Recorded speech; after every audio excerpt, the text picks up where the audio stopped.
Good evening. I'm Mark Sparks. I hope everyone is having a good time, and let me thank you all so much for coming tonight.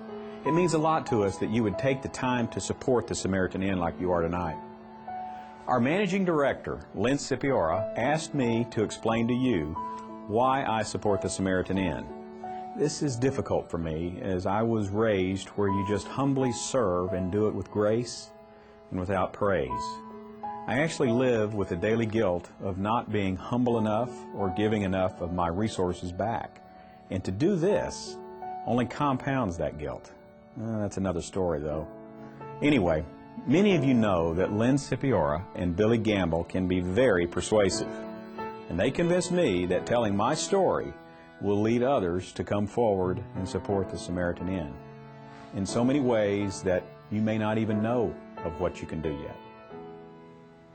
I started supporting the Samaritan Inn several years ago and lived by the passage, "Too much is given, much is demanded." That's Luke 12:48.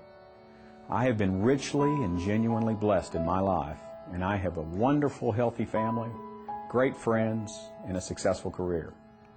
Years ago, it became abundantly clear to me that I am simply a conduit for God's work.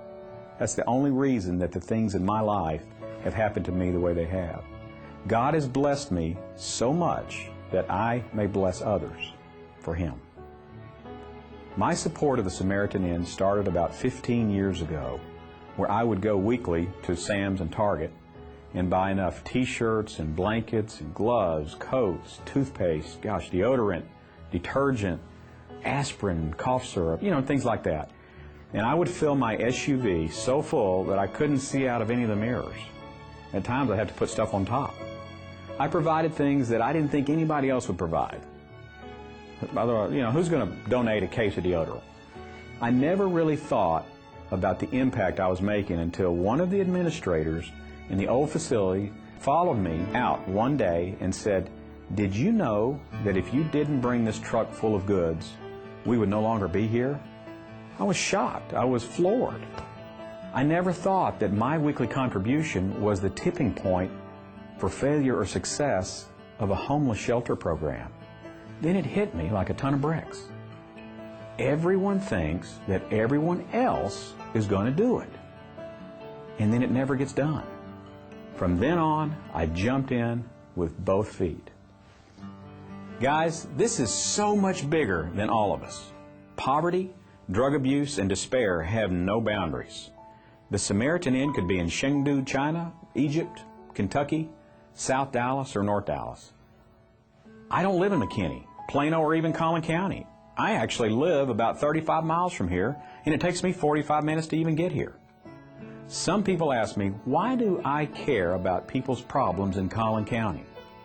It's because this is not about a geographic area. It's about human beings in desperate situations who need our help right now. It's about extending a hand out where you're needed, not where it's convenient or where you reside. The point isn't where the suffering is. The point is, can you do something about the suffering? Can you make a difference in another human being's life? I chose yes. Yes, I can make a difference, and I've seen it firsthand hundreds of times at the Samaritan Inn.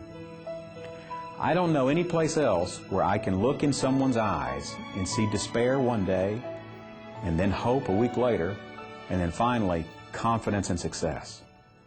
Our program here at the Samaritan Inn makes all this happen every single day. Before the Samaritan Inn, I supported the Austin Street Shelter and found that my contributions could be utilized 100 times more here at the Samaritan Inn. Lynn and her team have often sought after grants from Dallas County foundations and have found that they simply get turned down because they're not in Dallas County. The fact is that desperation has no geographic boundaries, no religious boundaries, and certainly no ethnic boundaries.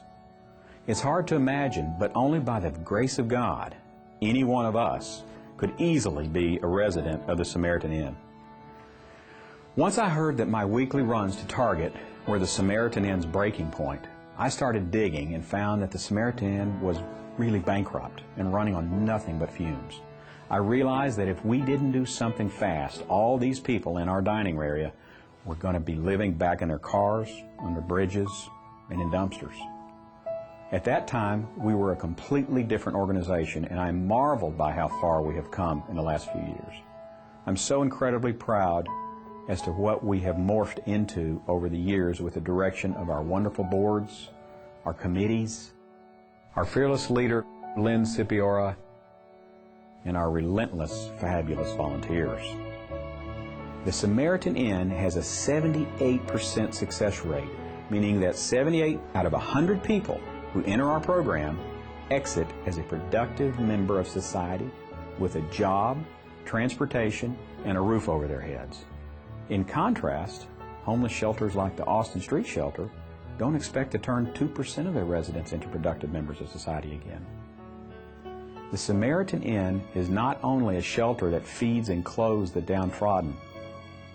We have evolved into an incredible program that counsels, supports, and nurtures each human being who walks through our doors. When someone walks in our doors for help, we don't see a problem. We see an opportunity to put a living, breathing human being back together again. It has been said that a human being is worth about $3 million if you could break one apart.